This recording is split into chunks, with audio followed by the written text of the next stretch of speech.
বুঝতে পারেননি আপনার জীবনের প্রকৃত বাস্তবতা, প্রকৃত তিক্ত সত্য কথা। আমার এবং আপনার জীবনের প্রকৃত তিক্ত সত্য কথা হচ্ছে মৃত্যু। আমার এবং আপনার জীবনের প্রকৃত তিক্ত সত্য কথা হচ্ছে কবর।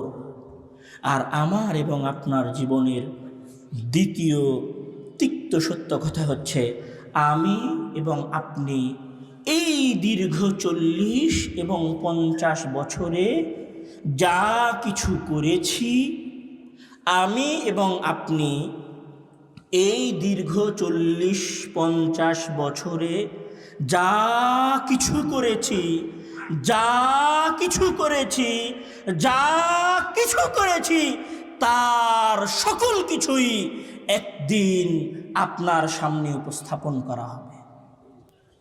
আপনার জীবনের দুইটা বাস্তবতা, এক যে